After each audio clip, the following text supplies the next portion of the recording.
This is the second main section of this chapter, and it's about partial pressure. We've done the ideal gas law. Now, partial pressure is the pressure that each gas would exist if it were the only gas present.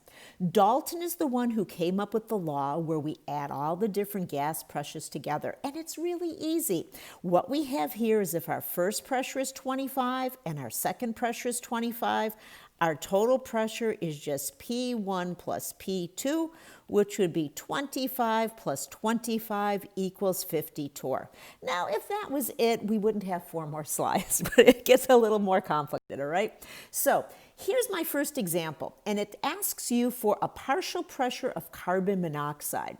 So the reason for this is you can use the ideal gas law to find the partial pressure of a gas if you have the 3 variables, moles and temperature and volume. So what we have is we have our moles disguised as grams. But let's just write this up so that we can see what we're doing, okay? My moles of CO, that's going to be 0.0010 grams of CO, and we're going to turn that into moles, where a mole of CO weighs 28 grams. That's really our moles in disguise.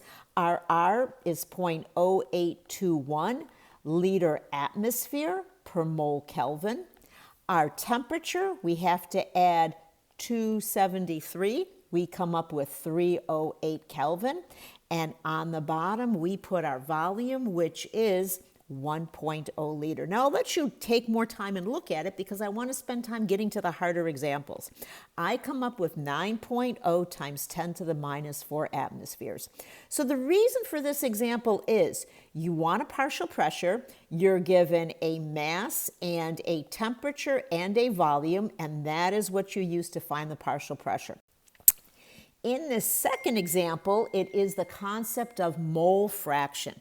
And mole fraction is an also very, very simple thing. You take whatever number of moles you have and divide it by the total moles. Where does this fit in? Well, it's another way to find an individual pressure. Once you know the mole fraction and you know the total, you can come up with an individual. So let's illustrate, how does this mole fraction work? Well, if I have this methane, it would be moles of methane divided by moles total. In this problem, they tell me 0.200 moles of methane. They don't tell me the total moles, but if I add up 0.200, 0.300, 0.400, I will come up with a total of 0.900 moles total. And when I crunch my numbers through, what I come up with is a dimensionless number, 0.222. The mole part disappears. I'll make an example like a pizza. Let's say I have a pizza. 50% pepperoni, 50% vegetable. I could have 0.5, I could call it 1/2. That's the same principle here. What if we want the mole fraction of hydrogen? Well, it would be the moles of hydrogen divided by the moles total. It would be 0.300 moles of hydrogen divided by 0.900 moles of total. And we would come up with the number 0.333. I'll finish it up.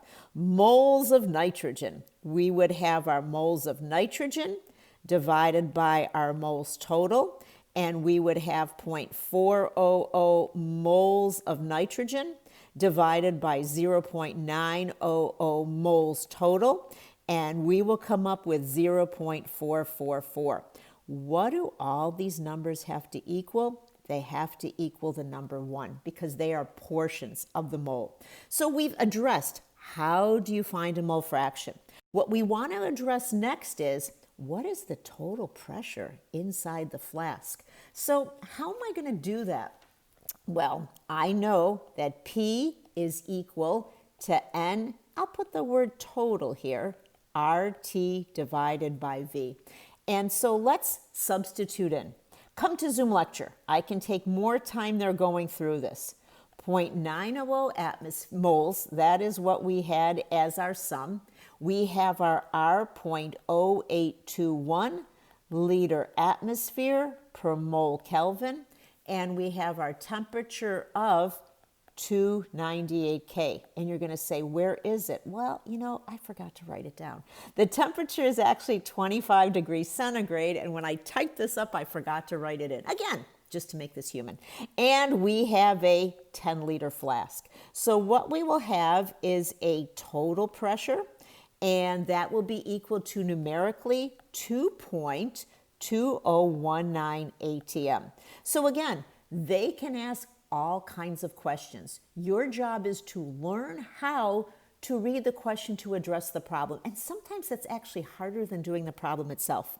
So now that we know the pressure total, their third thing they're asking is, what is that partial pressure of methane? Well, remember from the slide before, it will be the mole fraction of methane times the total pressure. So what I will do is I will say the P of the methane is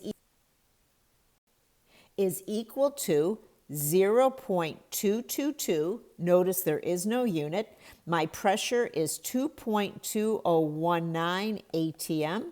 And when I multiply them together, 0.489 ATM.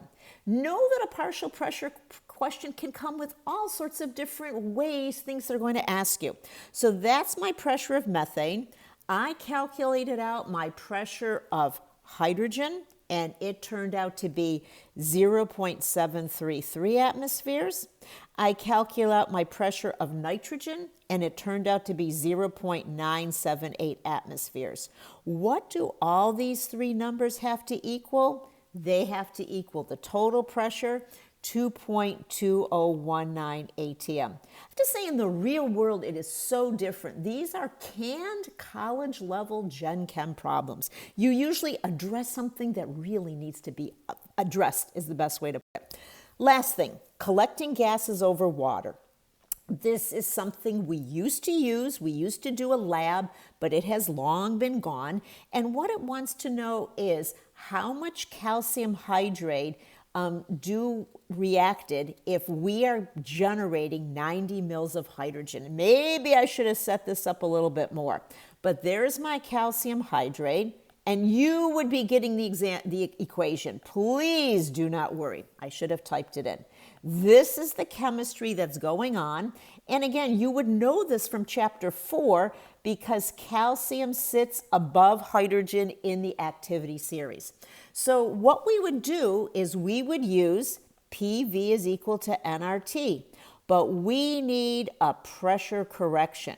And that correction is going to be our pressure total minus the pressure of the water. And I know we always get questions about this. I'm sitting here alone writing this, but trust me, I can hear those questions in my ear. We have 755 as our millimeters of mercury.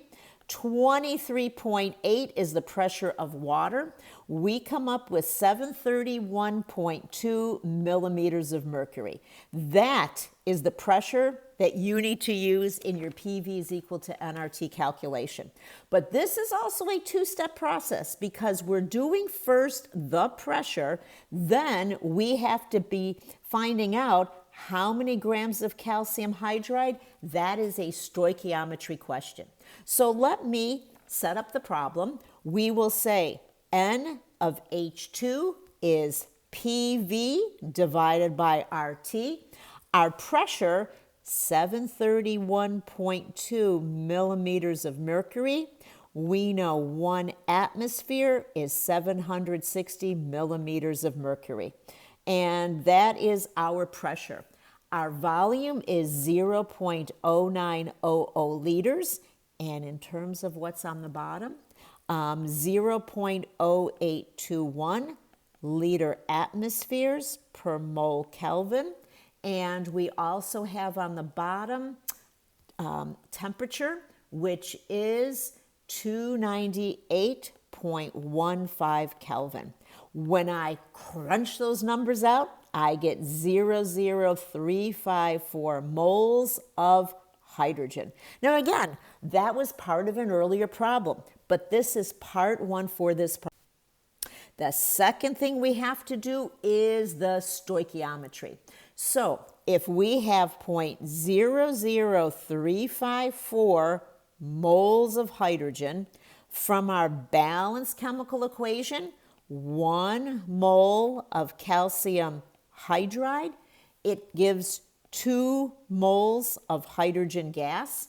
And we know that 42.1 grams of calcium hydride for every mole of calcium hydride. And we come up with a value 0.0745 grams of calcium hydride. Now again, we're not in person. As I sit doing this, I picture all the puzzled faces. And I know many of you are going to struggle with this. The first one we did was we had to make an adjustment for the pressure. And again, think it through. You're measuring both the pressure total and the water pressure. You have to come up with the pressure of the gas. Then what we did is we did like that 2-step problem we did earlier in stoichiometry. We found in this case the moles of hydrogen, then we put those moles of hydrogen into the equation. Now, again, I'm thinking of you, the student, and if you've had this before, you're going to breeze right through. If you are doing it for the first time, it is difficult, but that is how you have to be a professional. I'm not teaching like to give you a test. What I'm doing is I'm trying to teach you to teach yourself to learn. You will face many challenges in your career. Some of them will be technical like this, other will be people issues, okay? But I'm here to handle the technical issues. Take some good notes. Please do the problems and you will be okay. Ask us questions.